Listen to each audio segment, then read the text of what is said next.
Kita beri tepuk tangan dulu yang meriah bagi Tuhan. Silakan duduk, Bapak Ibu, saudara-saudaraku yang terkasih. Sekali lagi tetap kita mengucap syukur karena kebaikan Tuhan yang mengizinkan kita ada bersama-sama di tempat ini. Sekali lagi terima kasih buat Bapak Iso bersama pengurus BPH maupun juga bagi panitia, baik juga bagi para hamba Tuhan sebagai bapak-bapak dalam pertimbangan rohani ya. Tentu gereja Tuhan di Indonesia ini ya luar biasa, masih Tuhan pertahankan ya, di balik generasi lepas generasi sampai generasi muda Tuhan sudah menolong saudara.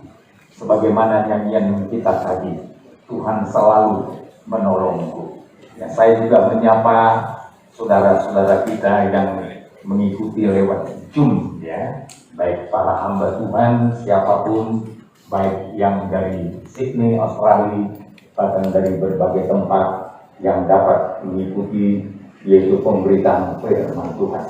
Memang saudara, untuk memajukan ya pelayanan pemberitaan firman Tuhan, terutama dalam konsep ibadah ya, dan juga konsep pembinaan atau penata layanan atau ya bagaimana mempersiapkan hamba Tuhan, membutuhkan hikmat khusus dari Tuhan ya. Oleh sebab itu saya terlalu yakin kerinduan Tuhan sampai hari ini semua supaya menjadi baik. Saudara, malam ini saya mengajak kita untuk melihat ya tugas utama dari Tuhan Yesus Kristus ya. Saudara, seringkali yang identik kita ketahui adalah menyelamatkan, tapi ternyata di balik penyelamatan itu tugas utama Tuhan Yesus adalah mengutus ya, mengutus saudara. Itu sebabnya ya gereja Tuhan kita semua harus ngerti konsepnya Tuhan ya. Malam hari ini supaya kita sukses melayani Tuhan, dimulai dari kepemimpinan yang unggul, excellent ya, itu saudara harus punya konsep yang benar dari firman Tuhan. Saudara, Yohanes pasal 20 ayat 21 mengingatkan kita, Yohanes pasalnya yang ke-20 ayat 21. Silakan dibacakan dulu. Demikian firman Tuhan, Yohanes 20 ayat 21 ya. Maka kata Yesus sekali lagi, damai sejahtera bagi kamu, sama seperti Bapa mengutus aku, demikian juga sekarang aku mengutus kamu. Jadi saudara ya, tugas Tuhan tidak hanya untuk mati di kayu salib untuk menghapus, mengampuni dosa kita, tapi yang tidak kalah pentingnya adalah mengutus. Seperti Bapa mengutus aku pun mengutus kamu. Ya. Malam hari ini saya mau mengajak para hamba Tuhan untuk benar-benar menyadari apa fungsi gereja, fungsi kita sebagai hamba Tuhan. Kita harus bersedia menjadi orang yang diutus oleh Tuhan. Melayani dengan konsep misi berarti kita harus menyadari bahwa kita ini adalah utusan Tuhan. Amin. Haleluya. Kita diutus. Saya melihat andai kata Nuh tidak mau diutus, terlalu mengerikan saudara pengasih dunia ya. Sebab Nuh diutus untuk kelangsungan hidup manusia di muka bumi. Kalau dia tidak bersedia menjadi utusan Tuhan yang membangun bahtera, habis manusia, lenyap semua, tenggelam melalui air limpah. Selanjutnya kalau kita belajar tentang Abraham, Abraham diutus untuk memberkati segala kaum di muka bumi.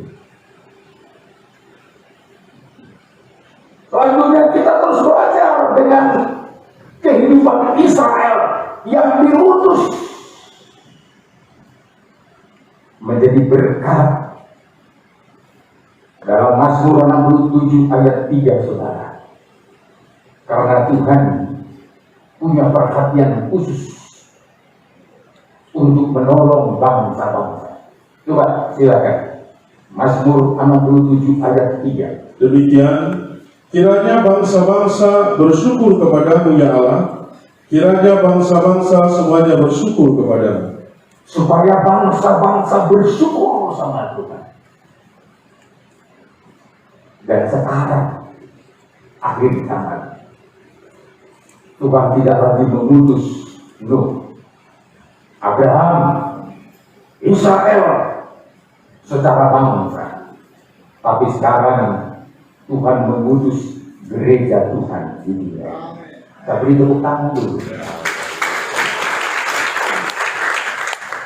Gereja adalah utusan Tuhan di bumi.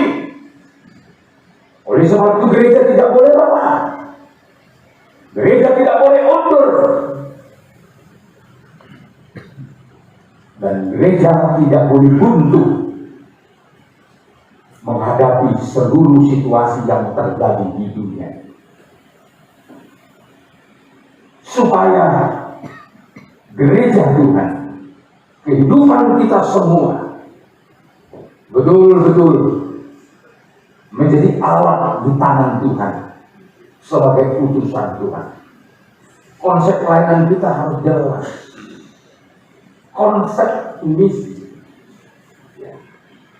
Saudara, gereja yang tidak bermisi sebenarnya gereja yang mati.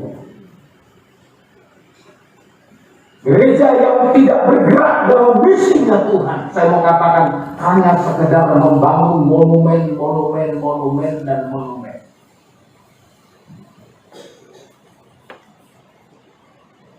Dan satu kali semua gereja-gereja yang tidak mengerjakan misinya Tuhan, Tuhan tidak ada di tengah-tengah mereka.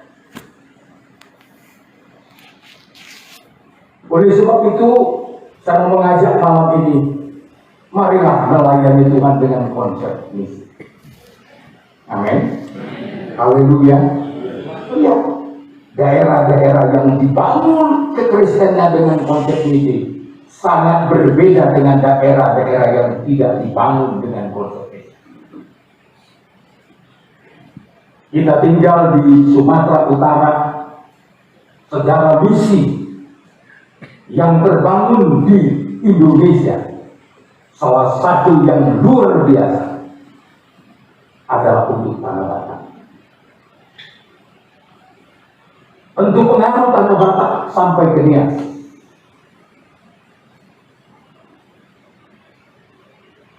Saudara tahu,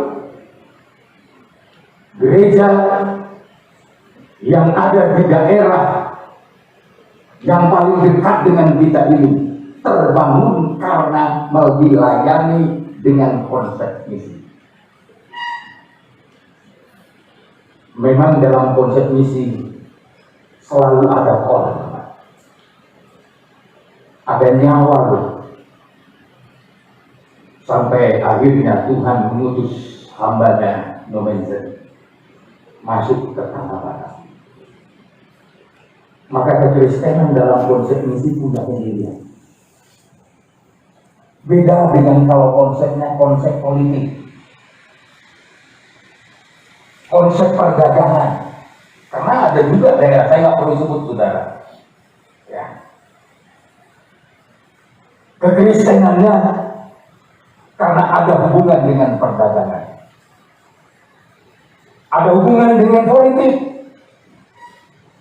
Tapi tempat kita berdiri di daerah kita ini Kekristenan yang dimenangkan lewat misi.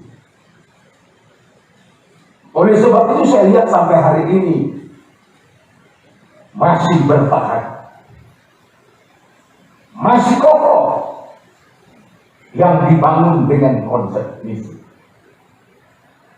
Sekalipun membutuhkan waktu untuk menyempurnakan sesuai dengan kehendak Tuhan, tapi kita harus bersyukur sama Tuhan dalam gerakan misi ini. Gereja Tuhan sungguh-sungguh menunjukkan identitasnya yang sungguh menjadi berkat. Oleh sebab itu saudara, melayani dengan konsep misi berarti melayani seperti apa yang Tuhan mau. Mengutus. Sadarkah kita hamba-hamba Tuhan? Sadarkah kita jemaat? Kita ini adalah utusan Tuhan yang sedang melayani, yang sebagai misionaris di bumi.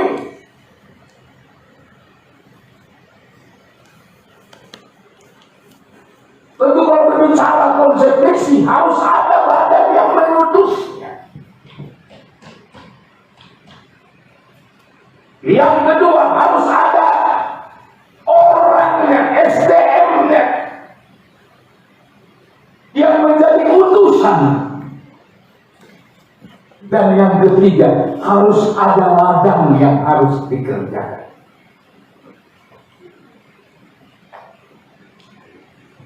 Badan misi,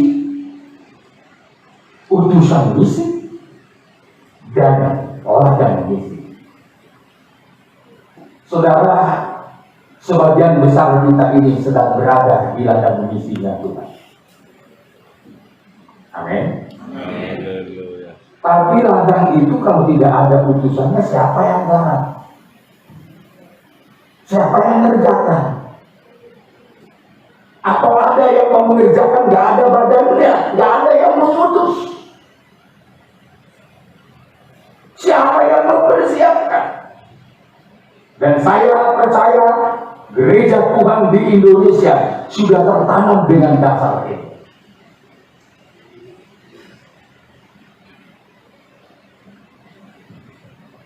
Kenapa saya katakan demikian? Sebab kita para hamba-hamba Tuhan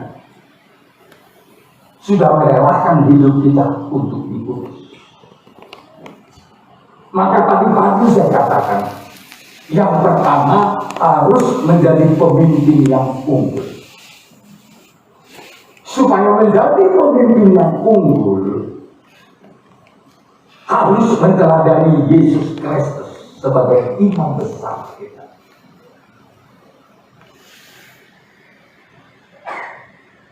Ini harus menjadi perhatian khusus bagi kita.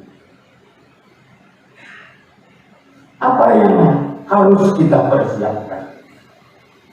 Saudara, ada banyak hal yang perlu kita persiapkan.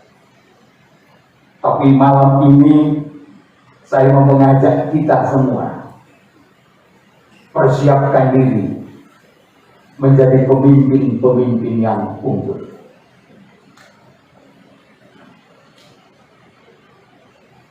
Malam ini bukan KKR untuk jemaat.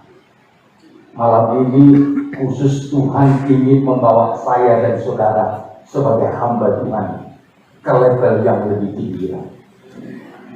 Haleluya. Ke level yang lebih tinggi lagi. Apa yang Tuhan inginkan? Coba kembali ke file saya tadi pagi. Saya mau mengajak kita melihat dulu di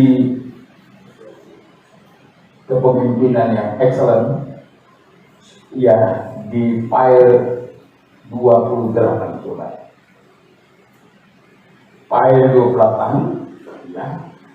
Apa di situ ditulis, ya.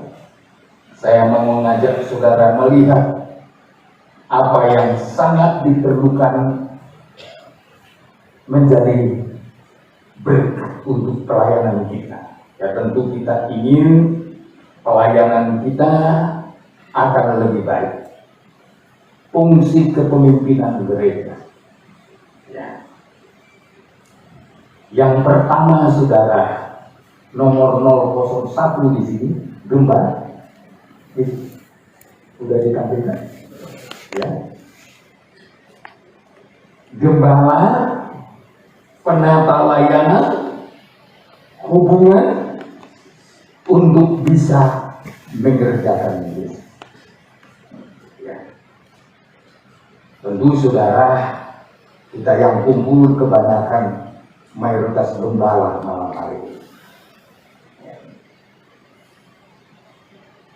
Sasaran Tuhan menjadikan gerejanya, menjadikan kita ini mengerjakan misinya Tuhan.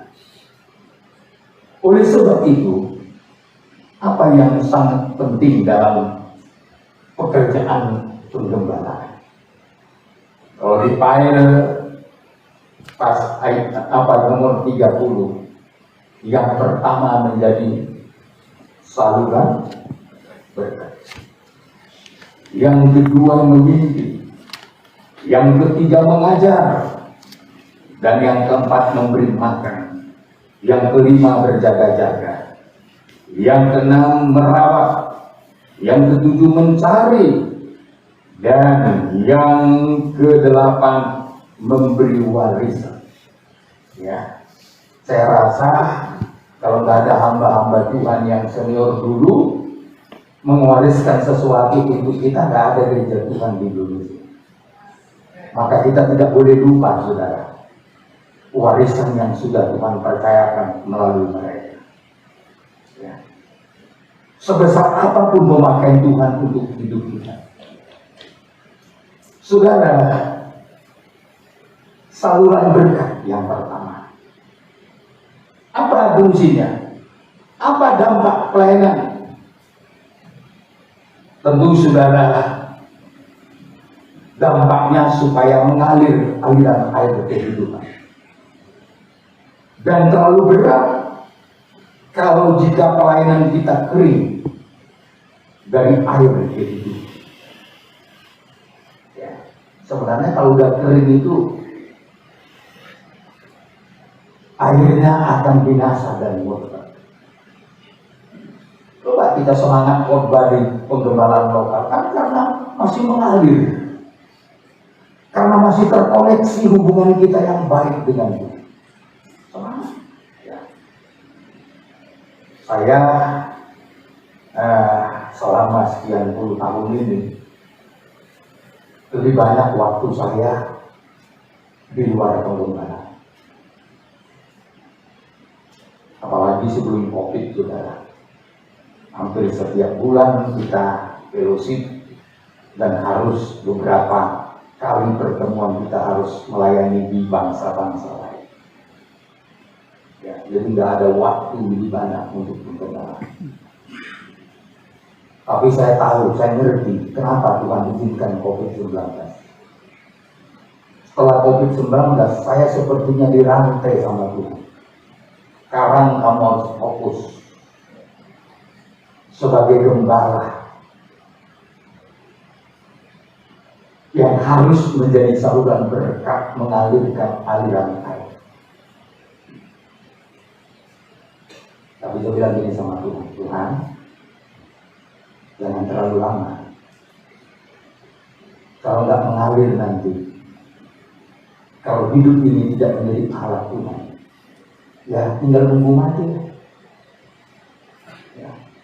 Apalagi kita tahu COVID-19 ini sempat jadi momok bagi seluruh dunia,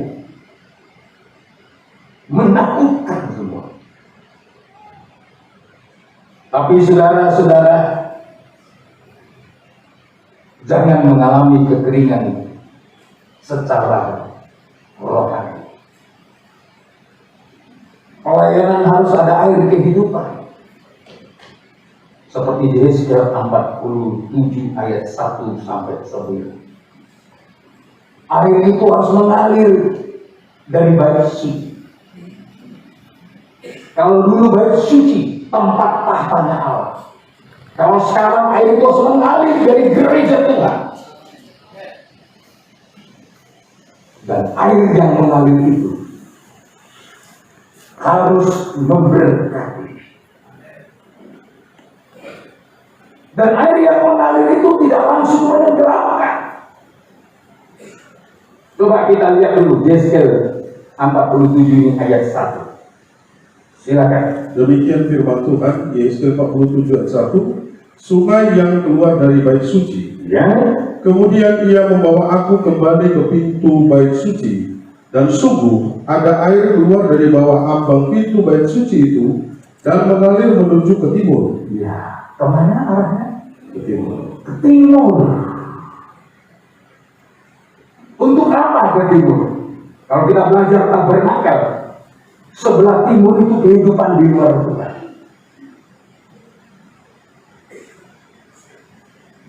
Seharusnya gereja Tuhan, seharusnya pelayanan kita mengalirkan air ke arah sebelah timur. Sekali lagi Pak. Kemudian ia membawa aku kembali ke pintu bait suci, dan sungguh ada air keluar dari bawah ambang pintu bait suci itu dan mengalir menuju ke timur. Terus Sebab bait suci juga menghadap ke timur, dan air itu mengalir dari bawah bagian samping kanan dari bait suci itu sebelah selatan mezbah. teruskan. Lalu diiringnya aku keluar melalui pintu gerbang utara, Ya. dan dibawanya aku berkeliling dari luar menuju pintu gerbang luar yang menghadap ke timur. Sungguh air itu membual dari sebelah selatan. Ya. Terus. Sedang orang itu pergi ke arah timur dan memegang tali pengukur di tangannya. Ya. Ia mengukur 1000 hasta dan menyuruh aku masuk ke dalam air itu, maka dalamnya sampai di pergelangan kaki. Jadi pertama saudaraku, air yang mengalir dari bait suci itu harus diukur. Dan orang yang masuk ke dalamnya juga harus diukur sampai di mana dia mendapatkan air itu. Yang pertama saudaraku diukur sampai semana? Pergelangan kaki. Kita tahu kaki ini tugasnya untuk berjalan. Tandanya kita telah menerima aliran air hidup. Kita harus punya kerelaan untuk mengerjakan misinya Tuhan, dimulai dari pemberitaan Injil. Mulai dulu kerelaan untuk memberitakan Injil. Maka saudara, kalau masih ada kerelaan, saya selalu, kalau Bapak Rohani saya bilang begini, harus kita memiliki 3 K. Salah satu isinya kemauan. Ya. Jadi ada banyak talenta, tapi kalau nggak ada kemauannya, ya, untuk menjadi berkat, untuk saluran berkat, saudara. Banyak orang punya talenta, pemikir-pemikir top, ahli. Tapi saudara, ukuran pertama orang itu menerima aliran air dari yang mengalir dari ambang pintu bait Allah.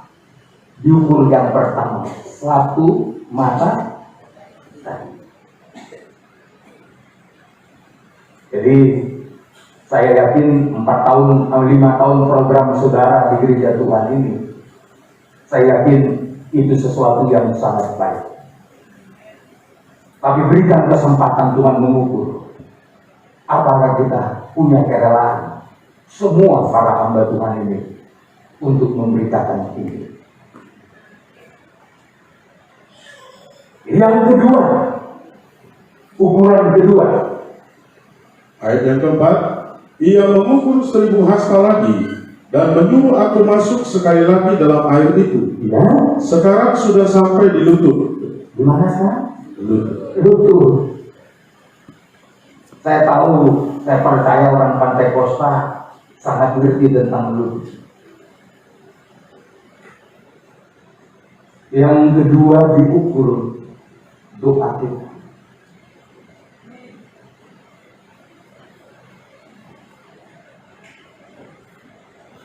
Banyak berdoa, banyak berkat. Sedikit berdoa, sedikit berkat. Tidak berdoa. Jadi jangan iri dengan kawan-kawannya yang sukses. Apakah air itu sudah sampai selutut atau belum?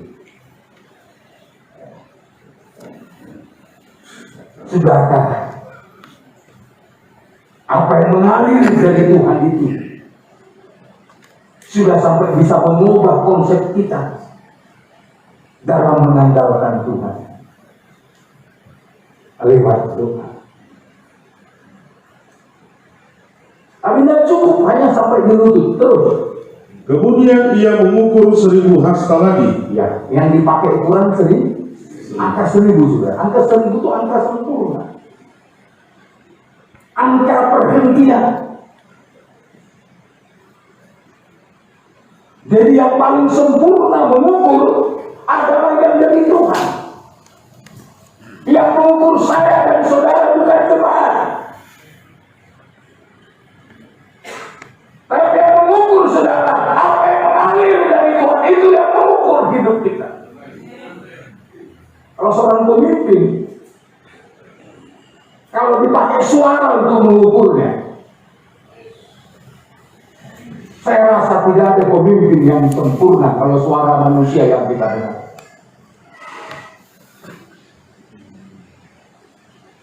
Tuhan pakai pengukurnya 1000. Sekarang air itu sudah sampai 5. Dan menyuruh aku ketiga kalinya masuk ke dalam air itu. Sekarang sudah sampai di pinggang. Pinggang adalah lambang kekuatan. Apakah kekuatan kita dari Tuhan? Apakah kemampuan kita dari Tuhan? Apakah karunia-karunia kita terima dari Tuhan?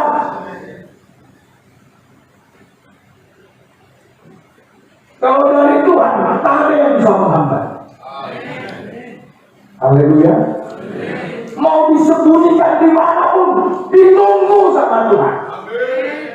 Lihat tahu, saudara-saudara yang menyembunyikannya, papanya sendiri tidak membuatnya masuk dalam hitungan menjadi seorang raja.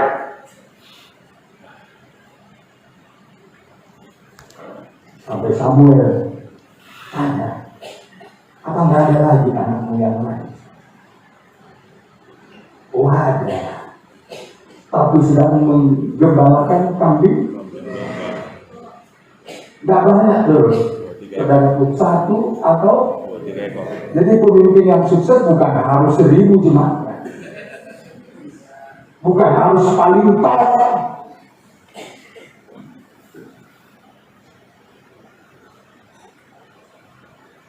Tapi orang yang masuk dalam ukuran Tuhan.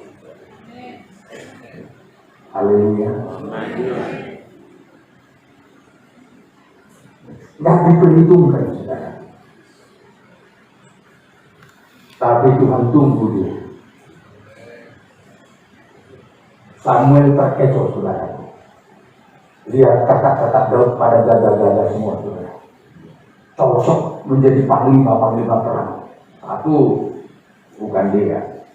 1, bukan dia. 1 lagi, bukan dia. Ya, kalau hamba Tuhan saudara bisa terkecoh. Makanya pendeta di sini nggak boleh terkecoh. Amin. Haleluya. Amin. Harus minta masuk dalam ukuran Tuhan. Supaya memunculkan sesuatu pemimpin yang bisa membawa pembaharuan jadi berkat. Bukan hanya untuk Indonesia, tapi seluruh bangsa di dunia. Maka yang muda-muda ini tingkatkan kapasitas saudara, supaya kualitas saudara mantap.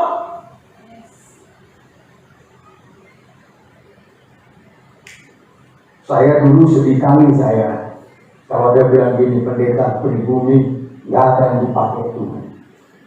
Sedih hati saya, saudara. Karena saya asli saudara tuh. dari tanah Batak, saudara. Ya. Sedih hatiku. Lalu saya bilang, Tuhan, tolonglah Tuhan. Kalau yang lain Tuhan tolong, saya kenapa saya tidak?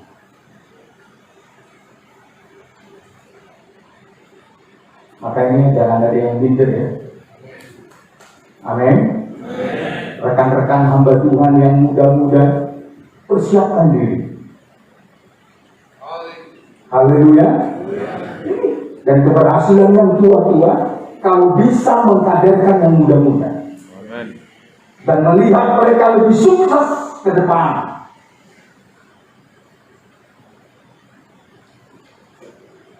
Nanti saya yakin satu kali nanti yang tua-tua nggak mau lagi mencalonkan diri. Kalau dia lihat anak-anaknya sudah pada siap semua.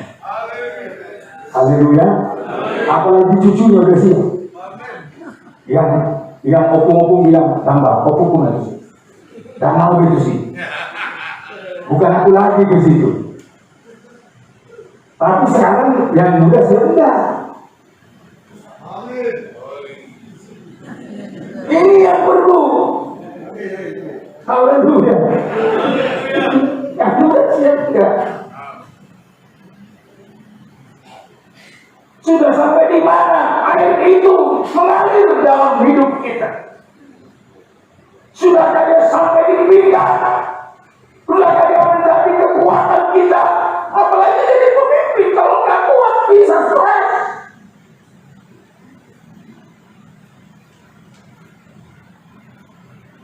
Seribu jemaat, 1000 pendapat.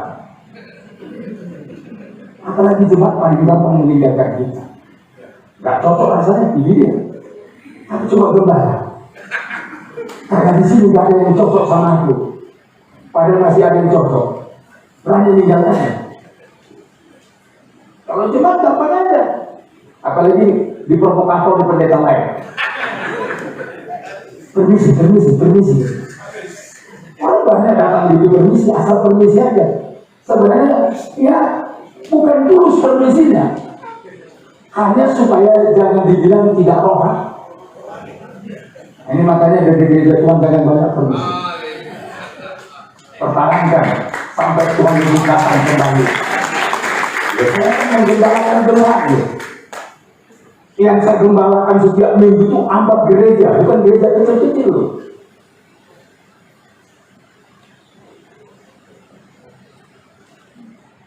Tapi saya tersentak juga kadang-kadang. Aman.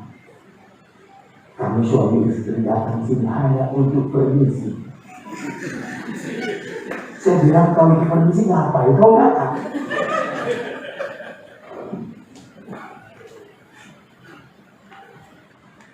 Sana nggak kira-kira Pak Pembala? Kalau ada yang permisi begitu. Sekali-sekali kita bilang sama jemaat, kalau gitu saya juga permisi. Meninggalkan kalian. Dulu saya karena menerima pelajaran tak bisa, lagi sinur-sinur saya kayak orang Pak pendeta di taman ini dulu. Kalau mengajarkan soal tak bisa itu soal tanggung jawab. Sampai saya terima dulu, tidak boleh meninggalkan jemaat. Dulu beberapa tahun saya tak pernah mau diundang KKR. Dengan konteks tidak akan meninggalkan jemaat. Tapi satu kali saya pergi ke Malaysia, harus meninggalkan jemaat 1 bulan. Saya lihat jemaat tambah. Lalu gak pergi lagi saya, jemaat berkurang.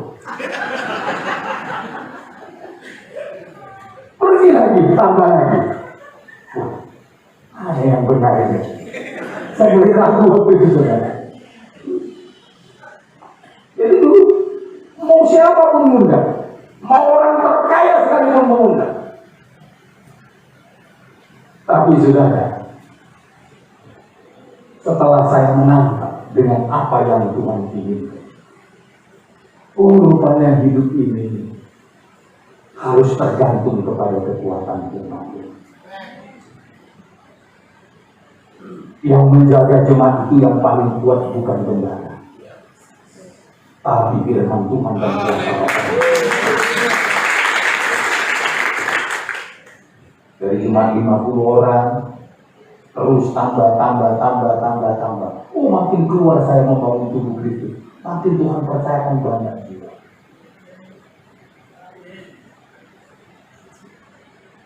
COVID-19 ini kalau nggak saya stop jemaat, termasuk jemaat dari luar, mungkin penambahan gereja kita bukan begitu.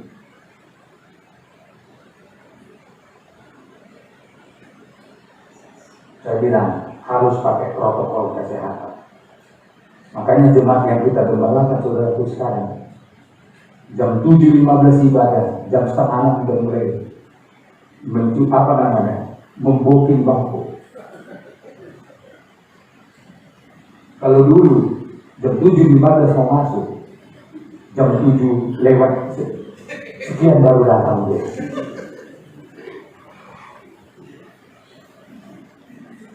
Saudara, sekali lagi harus ada yang memukul kita. Air yang mengalir, air itu juga lambang firman, air juga lambang Roh Kudus yang menjadi ukuran kita. Ini ukuran pengembangan kita, ukuran kepemimpinan kita, tergantung air yang mengalir itu dari mana.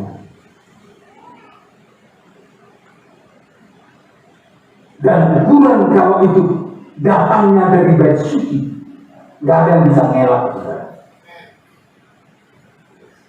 Terus setelah sampai di pinggang, terus yang kelima, sekali lagi ia mengukur 1000 hasta lagi. ya, Sekarang air itu sudah menjadi sungai. apa? Sungai. Ya. Kalau air itu sudah menjadi sungai dalam hidup kita, wah, ya, suka nggak suka meluap. Terus kan? Di mana aku tidak dapat berjalan lagi. Ya, terus. Sebab air itu sudah meninggi, Terus kan? sehingga orang dapat berenang. Suatu sungai yang tidak dapat diseberangi lagi. Ini kalau sudah jadi sungai. Jadi kalau kita sudah menjadi tenggelam di dalam firman, tenggelam dalam pengajaran, tenggelam dalam kuasa Roh Kudus, ingat, ada kuasa yang tidak terseberang. Haleluya. Oh, siapa pun mau coba memerontokkan pelayanan saudara, gak kuat.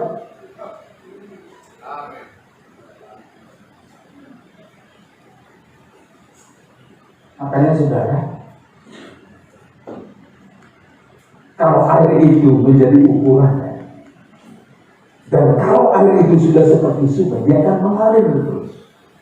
Sampai kemana dia mengalir? Coba terus. Lalu ia berkata kepadaku, sudahkah engkau lihat, hai anak manusia? Kemudian ia membawa aku kembali menyusur tepi sungai. Terus Dalam perjalanan pulang, sungguh sepanjang tepi sungai itu ada amat banyak pohon, Ya. di sebelah sini dan di sebelah sana. ya terus. Dia berkata kepadaku, sungai ini mengalir menuju wilayah timur Terus dan menurun ke arah Yordan dan bermuara di Laut Asin, air yang mengandung banyak garam, dan air itu menjadi tawar. oh, terus kan? Sehingga kemana saja sungai itu mengalir, Ya. segala makhluk hidup yang berkeriapan di sana akan hidup. Waduh. Kalau kita sudah masuk ukuran tertinggi dari rencana Tuhan, kemana saja air itu mengalir, ada kehidupan. Orang yang kita layani hidup.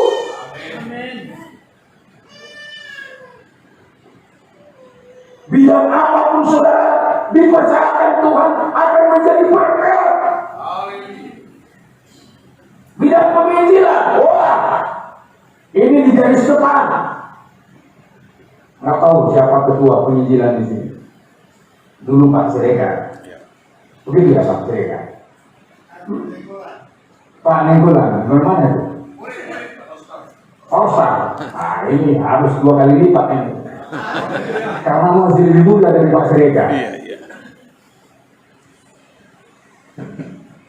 Kemana saja mengalir ada kehidupan.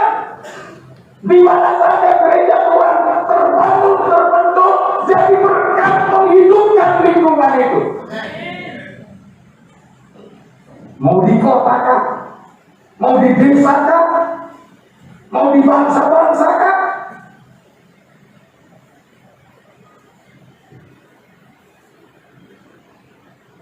jadi berkat. Haleluya. Haleluya. Dulu kan gereja Tuhan terkenal dengan KKR-nya. Dulu zaman almarhum itu. Kemana yang nggak pergi? Tanya bapak-bapak kita, Pak Bisuki, Pak Sitorus, dan hamba-hamba Tuhan yang jauh lebih senior dari kita. Dulu kalau bergerak itu, saya masih ingat dulu almarhum, asal gabung gereja Tuhan, baru isi gereja. Dari mana uangnya? Oh, iman. Makanya dulu di mana-mana gereja Tuhan, kampung-kampung gereja Tuhan, dari mulai di tempat sampai di tim beton, ada gereja Tuhan. Salah satu dulu yang paling besar pertumbuhannya, gereja Tuhan di Indonesia. Memang semua gereja Tuhan.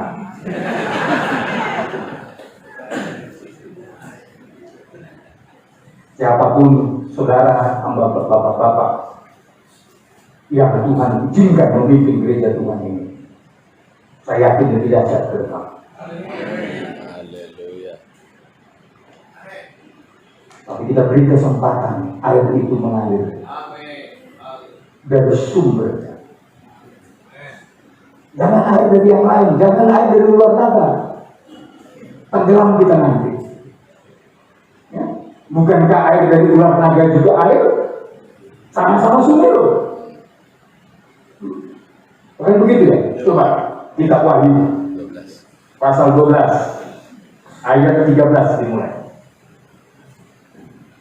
Wahyu pasal yang ke-12 ayat 13. 13. Dan ketika naga itu sadar bahwa ia telah dilemparkan ke atas bumi, ia memburu perempuan yang melahirkan anak laki-laki itu. Ya terus. Kepada perempuan itu diberikan kedua sayap dari burung nasar yang besar, supaya ia terbang ke tempatnya di padang gurun, di mana ia dipelihara jauh dari tempat ular itu selama satu masa dan dua masa dan setengah masa. Setengah masa itu 3,5 tahun berbicara antikris. Antikris akan menguasai seluruh dunia selama 3,5 tahun. Dan antikris itu tidak puas kalau mereka gereja Tuhan masuk dalam pengangkatan. Kalau melihat gereja Tuhan siap sedia, maka diserang sama ular naga. Pakai air juga, niru-niru dari Tuhan. Air sebesar sungai. Coba terus. Lalu ular itu menyemburkan dari mulutnya air sebesar sungai Ya. ke arah perempuan itu, supaya ia dihanyutkan sungai itu. Tapi gereja Tuhan akan lolos karena ada sayap gunung Nazar yang itulah penuh firman dan penuh roh Allah. Amin. Saudara, sama-sama air, tapi air yang Tuhan mau, air yang mengalir dari baik situ. Itu yang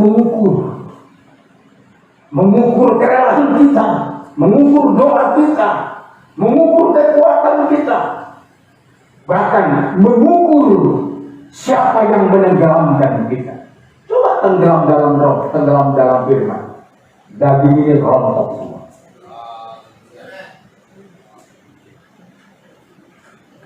Seluruh hal-hal yang berkaitan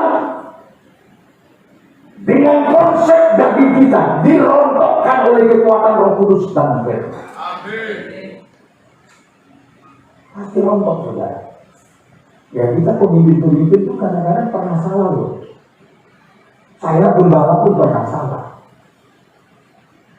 Tapi ketika kita dikuasai, ditenggelamkan oleh firman dan roh, wah, langsung Roh Kudus mengingatkan, oh salah.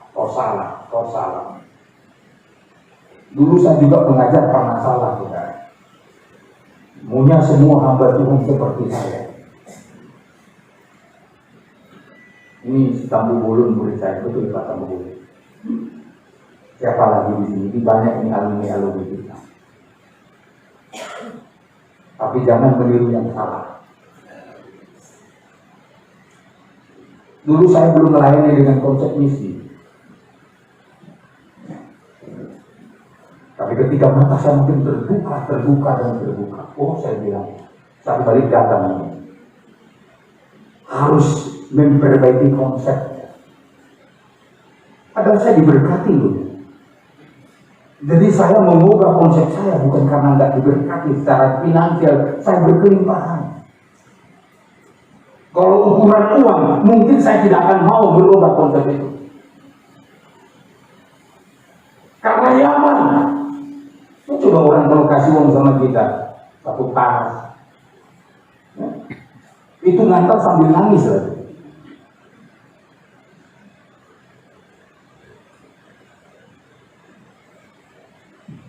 Tapi saudara, kalau ada sesuatu yang perlu dirubah, itu bisa terjadi kalau kita tenggelam dengan firman dan Roh Allah. Supaya bisa mengalirkan menjadi saluran berkat kemana saja air itu mengalir. Apa yang terjadi? Kembali Yesaya 47 ayat 9. Ya. Sehingga kemana saja sungai itu mengalir, segala makhluk hidup yang berkeriapan di sana akan hidup. Akan hidup terus. Ikan-ikan akan menjadi sangat banyak. Oh, jiwa-jiwa Sangat banyak. masih itu nggak beda Tuhan memenangkan banyak jiwa. Amin. Ikan-ikan menjadi sangat banyak. Kalau sekarang jiwa-jiwa menjadi sangat banyak. Kalau bisa gereja Tuhan harus punya jemaat 3.000 atau 3 juta jiwa.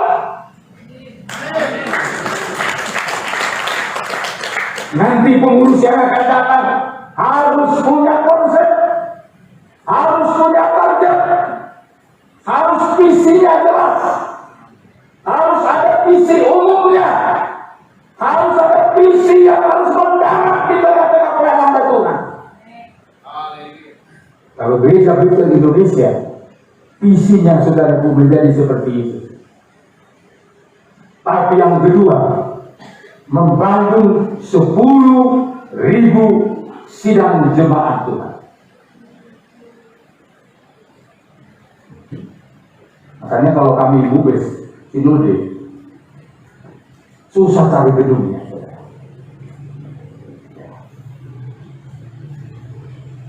Saya percaya ke depan pun bicarakanlah perkara yang kami datang. Makanya kalau bicara dalam konsep misi, ya, ada yang sudah dikerjakan, ada yang sedang dikerjakan, ada yang belum, yang akan Dikerjakan. harus itu. Jangan hanya berbicara yang sudah dikerjakan. Ya, kita kan seringkali kalau rapat kan instruksinya yang sudah dikerjakan. Terusin. Atau lah di sini ya. Kalau tempat kami biasa itu saudara. Ya, instruksi. Maunya yang diinstruksi itu apa yang akan dikerjakan. Tolong bikin tambahan. Gereja Tuhan, tambahkan ini. Jadi para peserta pun semangat. Ada harapan untuk maju ke depan. Kalau dibilang gini oleh siapa? Ulang itu, saya ulang itu isinya. Anjir motor itu. Coba dibikin satu terobosan baru. Ya, ini banyak loh. Ya. Ini banyak perjuangannya loh. Ini saya rasa belum datang semua Pak Bisu. Belum semua ya. Kalau datang ini semua bergerak semua. Bagaikan sungai yang sudah mengalir. Ada yang nggak bisa? Pak Juan. Istrinya ada. Pak Bishop kita. Ada kan istrinya? Ada. DTBI langsung lagi. Pak Juan lintas budaya. Iya Pak ya? Kalau dari lintas budaya, itu sudah semua suku. Kalau dalam ilmu misi, budaya itu adalah barrier. Penambat yang perlu dihormati.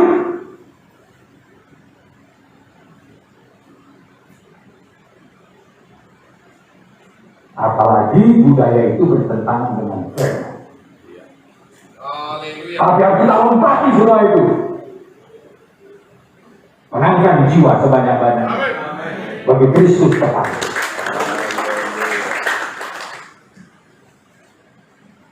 Memang bukan hanya budaya, banyak yang menjadi penghalang. Ya, coba kekristenan seringkali kurang maju dalam pelayanan kita karena lihat di situ orang kata dia. Gitu, ya. Misalkan seumpama juga pelayanan seumpama juga. Coba kembali kepada konsep yang benar dari Tuhan. Bisa kita lompati juga, kita tembus. Terus aja. Orang kadang sudah banyak kebiasaan ngasih sama Tuhan, ini bagaimana? Coba kalau kasih lagi begini, nggak takut dia ngasih uang 100 begini. Saya waktu lihat di tempat Pak Jebuan, wisuda, dibikin tarian gitu, tarian hias dan bakat. Langsung datang orang nyumbang.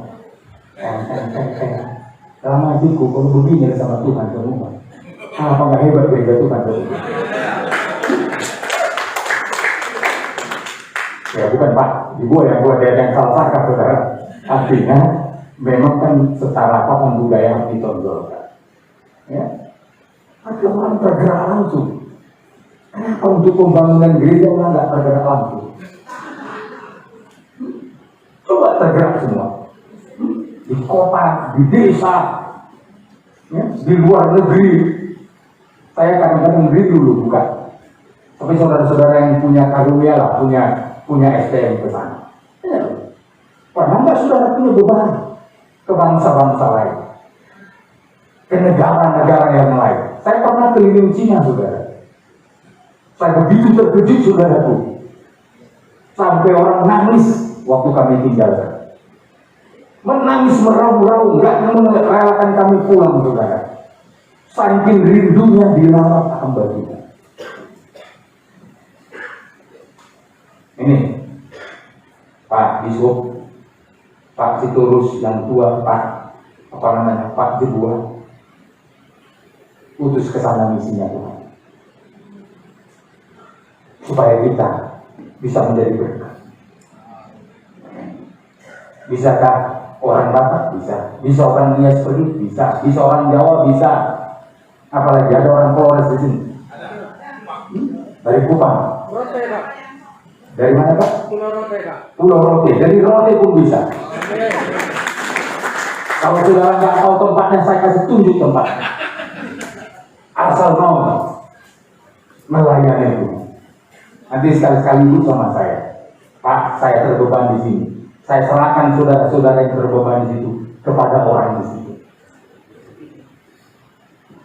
Saya bilang, Tuhan, kalau saya bukan gembala di Indonesia, saya yang ke sana.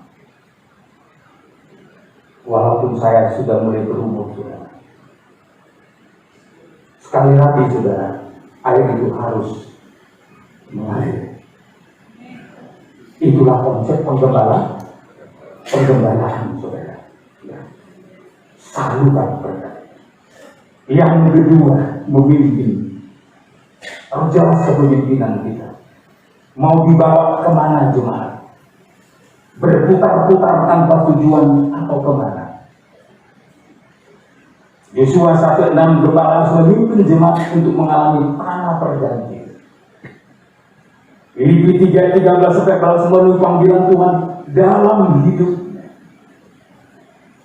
Jadi pemimpin itu bagaikan leader yang harus di depan sampai mencapai tujuan. Gembala itu harus mampu memuridkan, mengajar, untuk melakukan perintah Tuhan, harus mendewasakan dan memperlengkapi. Gembala juga harus bisa memberi makan. Apa dampaknya Makanya kalau jemaat tidak mendapat makanan rohani yang benar, makanan rohani apa yang disediakan oleh gembala? Rumput yang hijau kah atau plastik? Kan mirip-mirip sudah, kan ada beras plastik kan? Namun mirip-mirip firman, harus benar firman. Kalau dalam istilah kita, Alkitabiah bisa dipertanggungjawabkan secara literal dan sekaligus bisa dipertanggungjawabkan secara ilmu tafsir. Ilmu tafsir pun ada rumusnya. Yang satu tidak boleh bertentangan dengan yang satu. Jadi kalau ditafsir begini, diputar-putarkan, diperkosa ayat itu. Nah, kan ada sekarang khotbah yang memperkosa ayat, saudara. Dicocok-cocokkan, saudara. Ilmu tafsir yang benar bukan begitu. Harus bisa dipertanggungjawabkan dengan benar.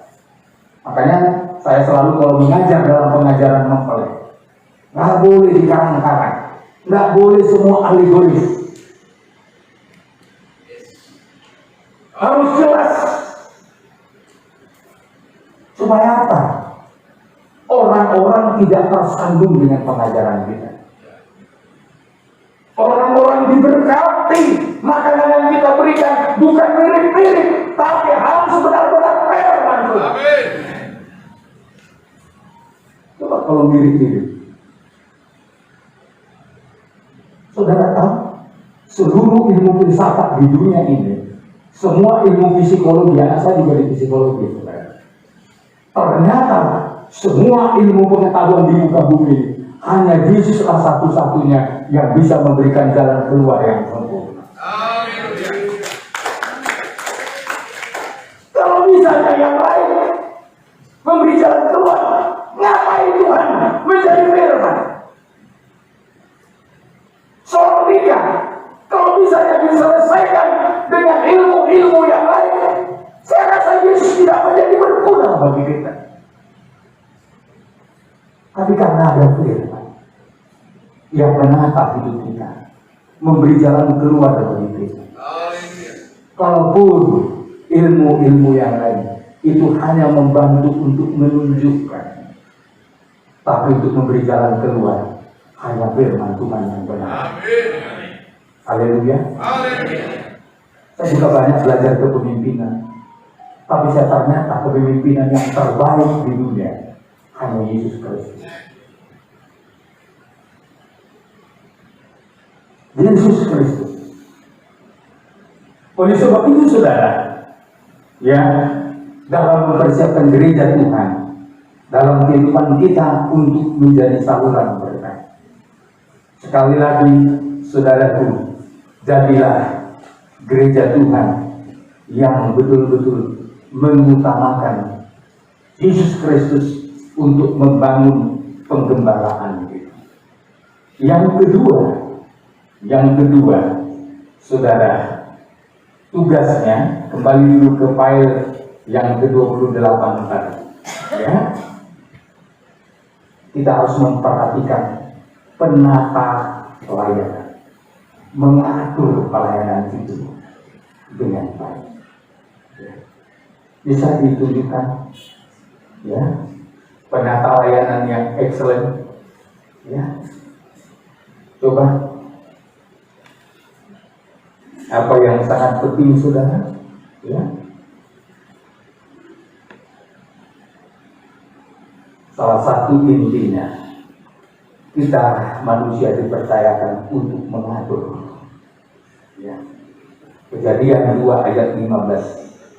Tuhan mengambil manusia itu dan menempatkannya dalam taman Eden untuk mengusahakan dan memelihara taman itu. Prinsip penata layanan. Yang pertama, prinsip kepemilikan.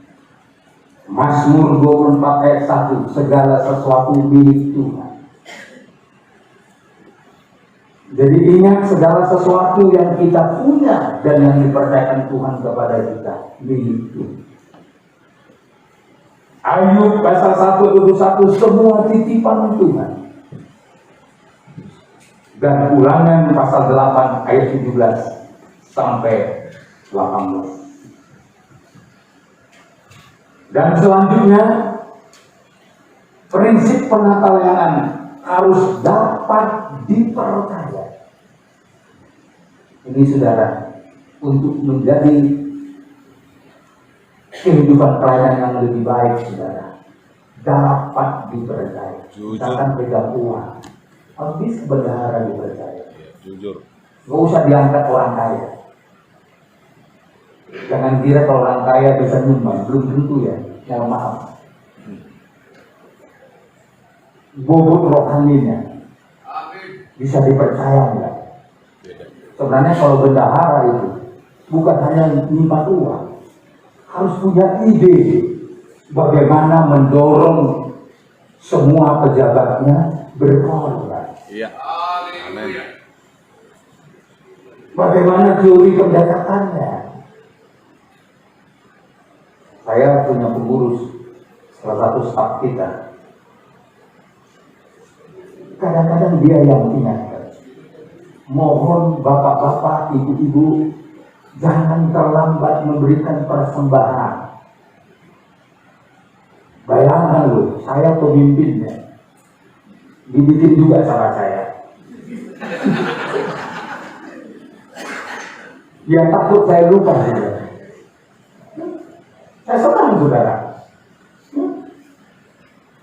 Kenapa bisa begitu? Karena bisa dipercaya tugasnya. Oke, bikin bisa tidak bisa. Nggak usah sekolah pun tahu berhenti.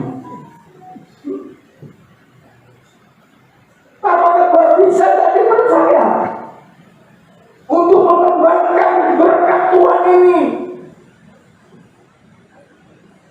Oh, ini perlu konsep tersendiri untuk itu. Nanti seminar itu kita buat. Bagaimana menjadi bendahara yang dipercaya sama Tuhan. Haleluya. Apa siapa? Sebelum menumbang. Belum tentu.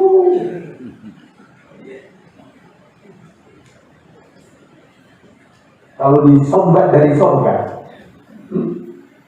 tak ada ceritanya. Jadi bisa dipercaya. Jujur. Amin. Amin. 1 Korintus 4 ayat 1-2 kan? Ya.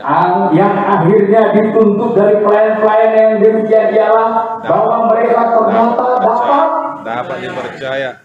menjadi apapun. Mau jadi sekjen, mau jadi ketua, mau jadi biskup, mau jadi gembala, mau jadi apa namanya itu kalau kami di daerah itu BPD. Kalau dia sudah bisa dipercaya, pasti dia mengerjakan tugasnya dengan penuh tanggung jawab.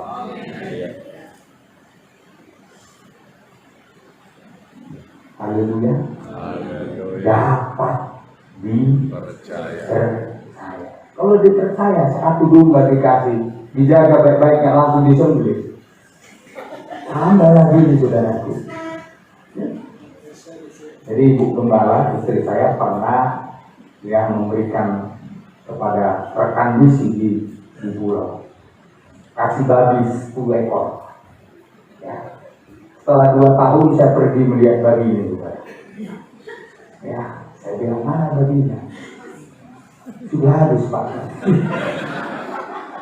Kok bisa habis? Saya bilang habis, setiap datang tamu kok potong saya.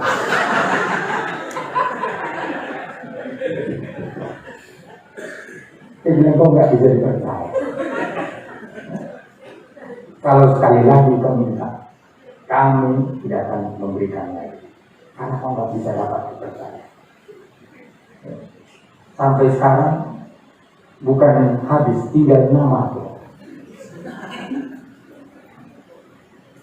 Jadi yang dapat dipercaya, domba-domba Tuhan itu dipercayakan kalau tidak bisa dipercaya. Dipercaya 100 orang. Tuhan bilang ini nggak cocok di 100 ini, cocoknya 200. Dipercaya 200 nggak cocok lagi, cocoknya 500.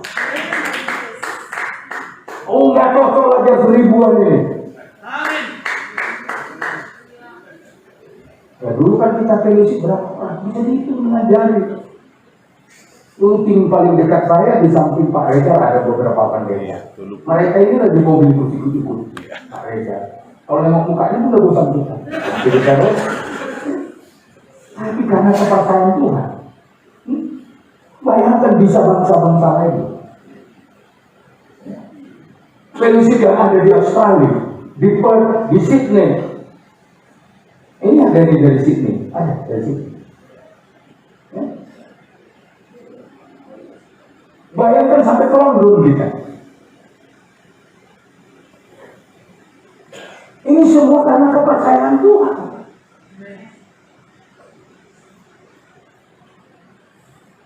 Dulu masih saya ingat sebuah tim 8 orang dulu. Waktu itu kami mau dikasih gelar doktor honoris causa saudara. Dilantik di depan PBB saudara. Utusan dari PBB. Tapi ketika saya habis khotbah, aturannya 3 orang, kami 8. Jadi yang 5 lagi ini juga dilantik jadi dokter semua. Termasuk kawannya Pak Bisuk kita, pendeta R. Tampugul Duri. Tapi dia bilang, "Aman, cepat ke sini, Aman." Wah, bilang dokter, jauh, Aman, bukan.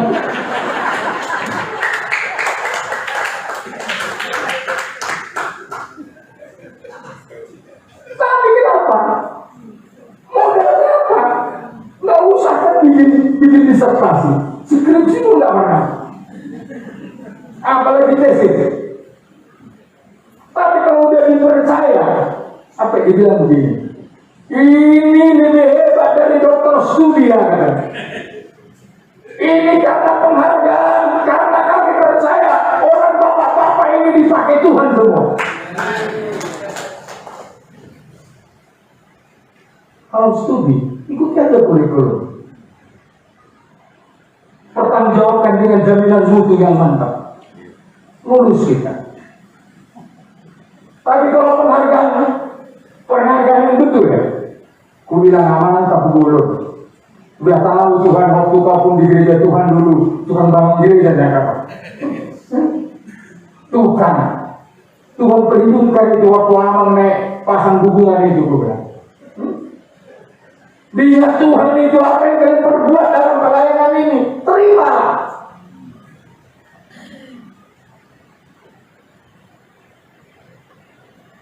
Saya nggak ngarang-ngarang saudaraku, nanti tanya beliau. Dia bilang nggak layak kekuatan, nggak layak kekuatan. Sekarang yang mengukur Aman nggak layak bukan mereka, Tuhan. Bukan kita bayar loh, bilang. Bukan kita beli. Sampai dibilang, biasanya aku ngasih gelar dokter begini, 1 aja berat. Tapi ini 8 orang kalian. Ya kalau saya sudah biasa saudaraku. Waktu itu saya sudah punya gelar dokter 2. Jadi kalau dikasih 1 lagi, 3. Ya? Tapi 1 yang negara saudara. Tapi kalau bagi mereka, ya, pesta atau ngomong-ngomong itu.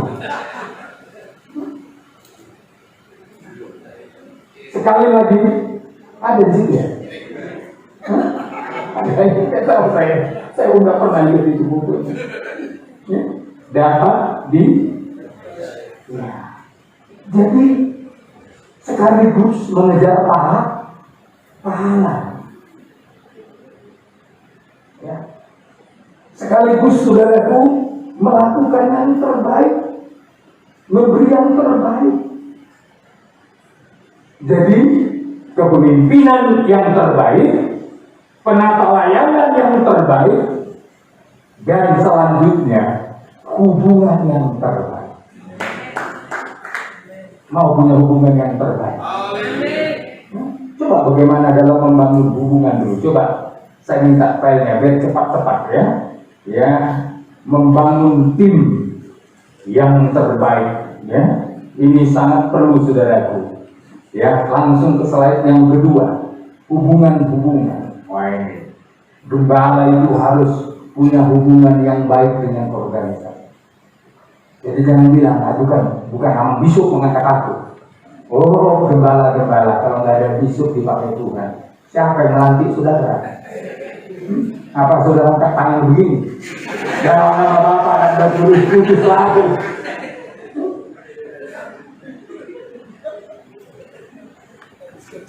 Bangunlah hubungan yang terbaik.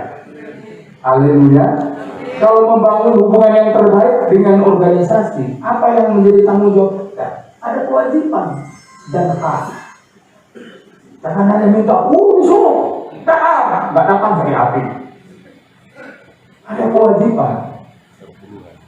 Amin. Saya kagum dengan Abraham. Kewajibannya memberi hormat karena agungnya itu Melkisedek. Dia memberikan perpuluhan kepada Melkisedek.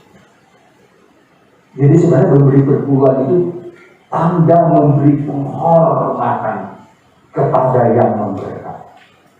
Jadi bukan keperluan Pak Bisop itu. Makanya gereja Tuhan harus bayar perpuluhan tahun depan, harus beres semuanya. Kalau enggak, gak usah undang saya lagi Pak Bisop di sini. Haleluya. Haleluya. Ya. Biar jadi berkat saudara. Ya. Apalagi yang udah pengajaran ya. Ya malu saya kalau sempat Pak Bisop bilang, Oma daftar nama Pak di tangan ini. Ini Oman si pengalian, Oman sepakalian. Waduh. Siapa Bapak Arwani pendeta ceritakan? Mulai sekarang pensiun saya. Harus jadi contoh. Bangun hubungan dengan organisasi. Bangun hubungan dengan pelayan-pelayan. Bangun hubungan dengan jemaat. Bangun hubungan dengan lingkungan masyarakat. Bangun hubungan dengan teman-teman sekerja. Bangun hubungan dengan keluarga. Termasuk bangun hubungan dengan pemerintah. Ini ada ini Pak. Ya, seperti Pak Siagian tadi yang bisa terus ke pemerintah. Ini saudara. Ya, jadi sekjennya juga harus mantap nanti ke depan. Harus bisa menerobos, mewakili bisupnya untuk membangun hubungan. Nah, amin saudara. Saya bukan kampanye ya, tapi satu kunci dalam konsep supaya pelayanan kita terbangun hubungan yang baik. Kalau bisa terkenal baik, saudara. Ya. Haleluya. Ya. Dikenal baik, Kisah Rasul 16 ayat 2. Ya. Prinsip-prinsip sederhana sebuah hubungan. Dikenal baik, memberi hormat, memberi penghargaan, memberi perhatian kepada sesama, jangan memandang muka, strict status sosial. Yakobus 2 ayat 1 sampai 4 sampai dengan ayat 9. Prinsip sederhana sebuah hubungan. Tanpa hubungan yang baik tidak pernah hasilkan karakter yang baik. Kalau tidak punya hubungan yang baik, itu tandanya karakternya rusak. Jadi kalau kita gagal punya hubungan yang baik, tentu kalau kita berbicara dalam konteks organisasi seperti ini, harus terbangun hubungan yang baik antara pemimpin-pemimpin dengan orang yang dipimpin. Orang yang dipimpin harus terbangun hubungan baiknya dengan pemimpin-pemimpinnya. Saya punya ketua BPD kami di Batam, lebih muda dari saya. Tapi kalau saya ketemu dengan dia dalam satu pertemuan saya bilang, Pak, Bapak harus di sini. Enggak, Bapak salah satu pejuang. Jangan lihat saya pejuangnya. Tapi Bapak sudah dipercaya Tuhan menjadi pemimpinnya saya. Bapak dulu di depan. Saya menjadi pengawal Bapak di sini. Hubungan itu menunjukkan karakter.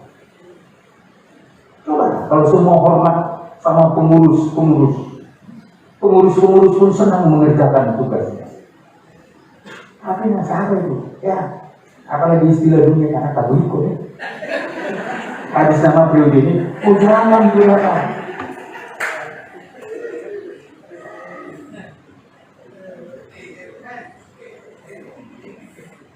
Hubungan adalah menggambarkan karakter.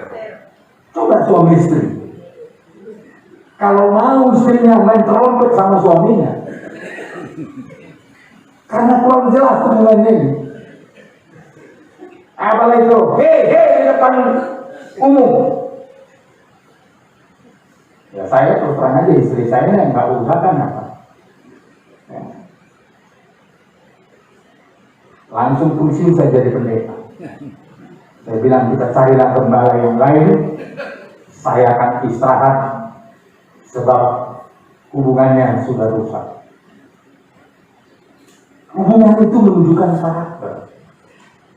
Kalau komunikasi kita memiliki hubungan yang baik, dari mulai kepada pimpinan kita, sampai jemaat kita, sampai lingkungan kita, sampai semua yang menyangkut, yang ada hubungan dengan kita bangun satu hubungan yang baik. Inilah menjadi alat untuk menjadi berkat. Seringkali kan gereja tertolak. Mau bangun gereja aja udah ngamuk RT. Karena nggak terjalin hubungan yang baik. Coba, Pak RT, kami mau bangun gereja. Kalau ada hubungan yang baik, waduh Pak, ada Pak. Saya di tetangga saya, saudara, Pak Haji. Ada merek kita itu Alpha Omega Ministry. Penasaran dia, apa artinya? Bingung dia, saudara. Lalu ditanyakan, staf saya ditanya, aku setiap baca Al-Quran ini keren banget. Apa artinya katanya? Kata komentar itu, Pak, itu artinya yang awal dan yang akhir. Dari mana dapat dia itu? Nggak tahu dia cerita ada apa dan Omega. Dia bilang tolong Pak di plester itu samping itu, aku yang bayar. Gereja kita di Batu Haji juga gitu. Dia langsung banter persembahannya. Kasih tahu kami bersama dengan keluarga memberi sumbangan untuk bangun gereja Bapak. Jadi hubungan yang baik itu perlu. Haleluya. Berilah hormat kepada yang patut dihormati. Itu tandanya kita punya hubungan yang baik dan karakter yang baik. Siapapun yang kita percaya melayani Tuhan, berikan penghargaan kepada mereka. Amin. Mereka udah jadi lelah, saudara. Nanti kalau berganti biskup kita, kasih sama Pak Biskup ini penghargaan. Tapi kita doakan biar kehendak Tuhan yang jadi atas semua. Nggak usah saling menjatuhkan dalam hidup. Saya melihat dulu Pak Sitorus pernah jadi biskup. Oh, itu masih zaman pertempuran itu. Berlanjut ke Pak Jebuan. Terus lagi. Saya yakin karena ada hubungan yang baik, gereja Tuhan sampai hari ini masih bisa berjalan. Oh, ini gak gampang loh tokoh-tokoh bisa duduk bersama. Gak gampang loh orang yang dituakan bisa memberikan hormat satu dengan yang lain. Itu kan ada karakter yang baik. Haleluya. Jangan berjemaat begitu kan. Jadi untuk menjadi berkat dalam konsep misi ada hubungan yang baik. Saya tidak bisa bahas semua, nanti filenya saya kasih karena waktu saya sangat terbatas. Terakhir, kerjakanlah misinya. Apa misinya Tuhan? Tentu penanaman gereja yang baik. Dalam file penanaman gereja, saudaraku, ya, ini harus menjadi misinya kita. Ya. Kisah para rasul, gereja mengerjakan misi. Penginjilan muncul gereja baru, dibina pembinaan komunitas gereja dan bertumbuh. Ketentuan penanaman gereja dalam periode misalkan 4 tahun, kalau di kami 4 tahun. Jemaat yang beranggotakan 300 sampai 1000 menanam 2 gereja. Ini ada targetnya, ya. Jemaat yang beranggotakan 300 sampai 1000 sampai 2000 menanam 3 gereja.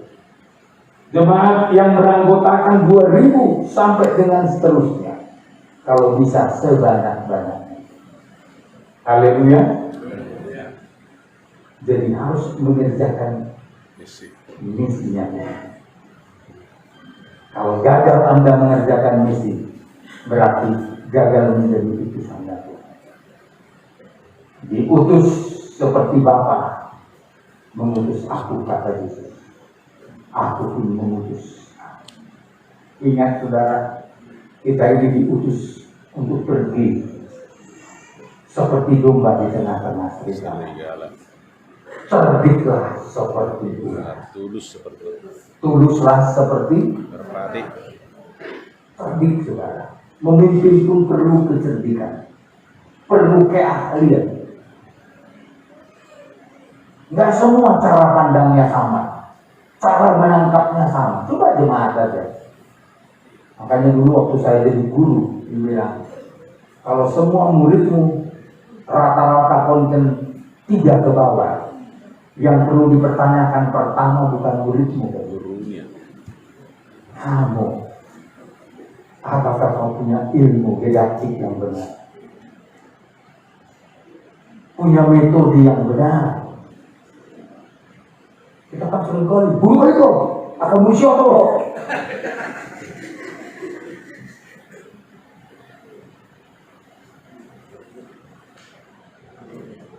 Tapi seringkali juga kita lupa. Jadi kadang-kadang karena kita kurang cerdik,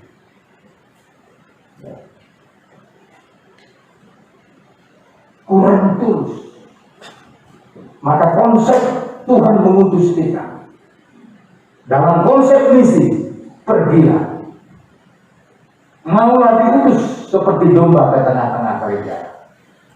Saya tahu membuka penggembalaan gak gampang. Ada banyak tantangan saudara.